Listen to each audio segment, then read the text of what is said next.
नमस्कार दोस्तों, आप सभी को विदित है कि हम लोग हिंदी साहित्य का इतिहास पढ़ रहे हैं। और हिंदी साहित्य के इतिहास में हमने आदिकाल अथवा वीरगाथा काल पढ़ा और भक्ति काल के सभी निर्गुण सगुण और जो भी उपवेद हैं, ज्ञान मार्गी, प्रेम मार्गी, राम आश्रयी और कृष्ण आश्रयी शाखाओं के बारे में पढ़ा। और अब जो टॉपिक पढ़ने वाले हैं हिंदी साहित्य का, बहुत ही लोकप्रिय भाग है ये रीतिकाल। रीतिकाल के बारे में पढ़ेंगे, कौन कौन से रीतिकाल के प्रमुख कवि हैं, रीतिकाल की कौन कौन सी विचारधाराएं हैं और रीतिकाल की कौन कौन सी विशेषताएं हैं। इन सब का बहुत मज़े के साथ, बहुत आनंद के साथ हम लोग अध्ययन करेंगे। लेकिन यदि आपने इस चैनल को सब्सक्राइब नहीं किया तो प्लीज़ चैनल को सब्सक्राइब कर लें, लाल बटन दबाएं ताकि आगामी वीडियो के नोटिफिकेशन आप तक पहुंचते रहें। तो साथियों, मैं आपको बता दूं, आज जो टॉपिक हम लोग पढ़ने वाले हैं रीतिकाल, वो परीक्षाओं के लिए, चाहे वो बोर्ड की परीक्षाएं हों अथवा प्रतियोगी परीक्षाएं हों, इनके लिए बहुत महत्वपूर्ण होने वाला है। और उसके बारे में बिल्कुल ध्यानपूर्वक वीडियो को आखिरी तक देखें तो मित्रों इसका सही लाभ मिलेगा। तो हाँ, सबसे पहले हम ये मालूम करें कि रीतिकाल कहते किसे हैं।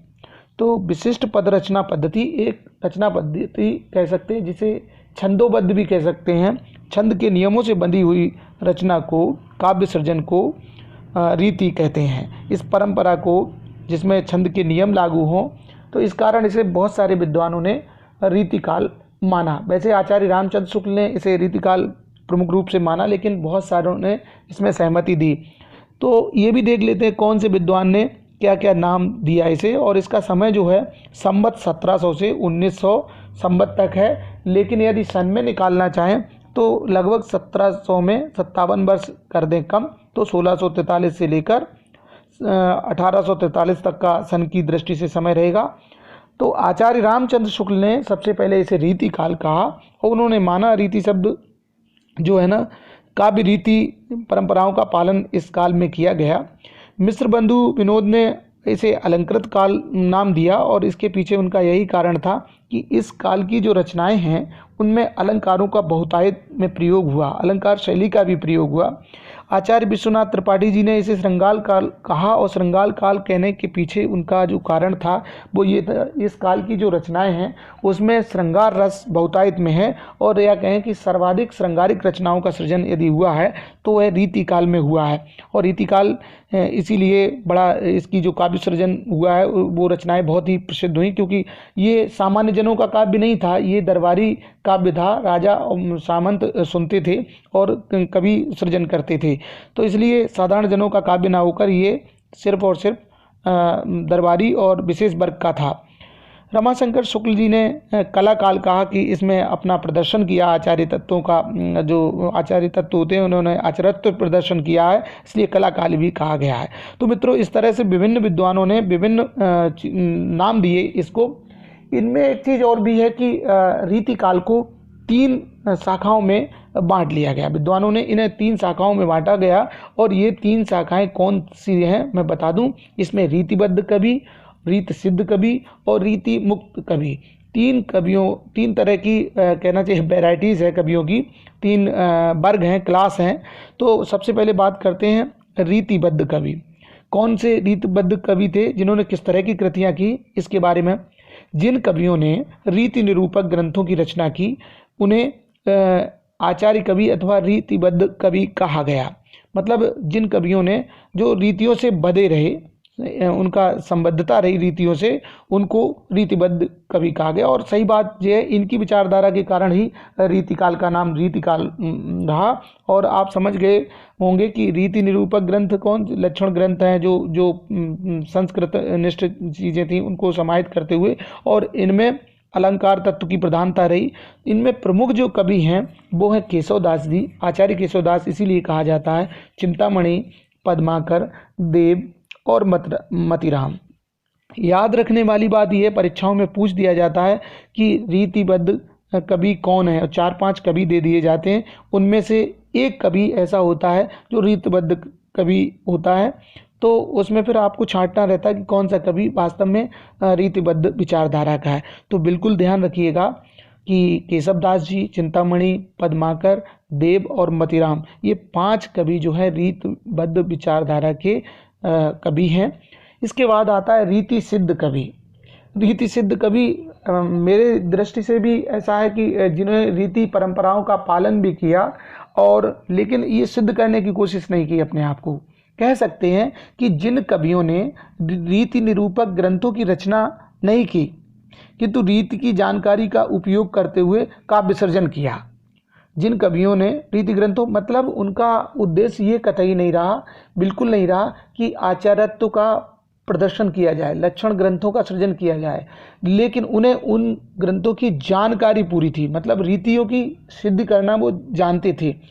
अर्थात हम कह सकते हैं जिन कवियों ने रीति निरूपक ग्रंथों की रचना नहीं की किंतु रीति की जानकारी का उपयोग करते हुए काव्य सर्जन किया, उन कवियों को रीति सिद्ध कवि कहा गया। और इनका जो काव्य है वो ज़्यादा और अधिक लोकप्रिय रहा रीतिबद्ध से, क्योंकि रीतिबद्ध कवि जो है बहुत कठिन काव्य हो गए, उनका काव्य जो है बहुत कठिन हो गया, लेकिन इनका काव्य थोड़ा सरस हो गया, जिसके कारण लोकप्रियता में रीति सिद्ध कवियों की कविताएं ज़्यादा हो गई। और इस जो रीति सिद्ध कवियों के सिरमौर कवि हैं वो हैं बिहारी कवि। वैसे तो बिहारी रीतिकाल के सबसे लोकप्रिय कवि हैं, लेकिन रीति सिद्ध कवियों में बिहारी का नाम सर्वे ऊपर है। फिर सेनापति, ऋतुवर्णन आपने उनका पढ़ा होगा, कृष्ण कवि, रसनिधि, इस तरह से ये कवि हैं और इनका बिल्कुल नाम ध्यान रखें क्योंकि प्रतियोगी परीक्षाओं में भी पूछा जाता है और बोर्ड की परीक्षाओं में भी पूछा जाता है।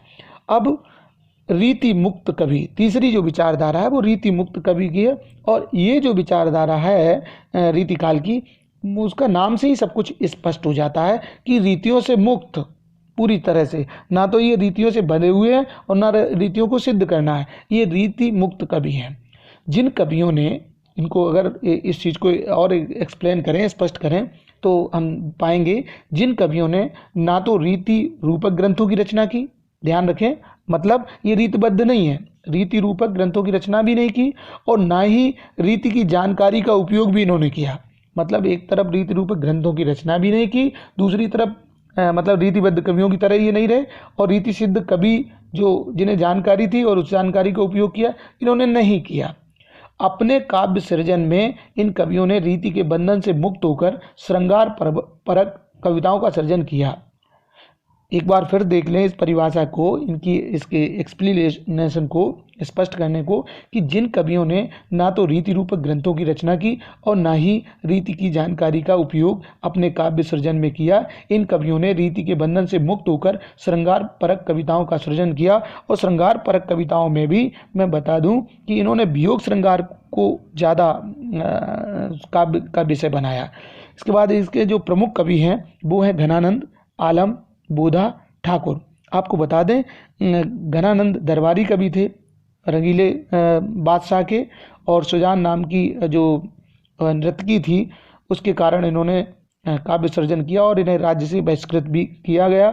और आलम आपको पता है जाति से ब्राह्मण थे, परंतु शेख नाम की कवित्री से प्रेम संबंध हो जाने के कारण इन्होंने विवाह कर लिया और ये आलम कहलाए। बोधा और ठाकुर अन्य रीति मुक्त काव्यधारा के कवि हैं। तो मित्रों ये जो हैं 3 विचारधाराएं हो गई।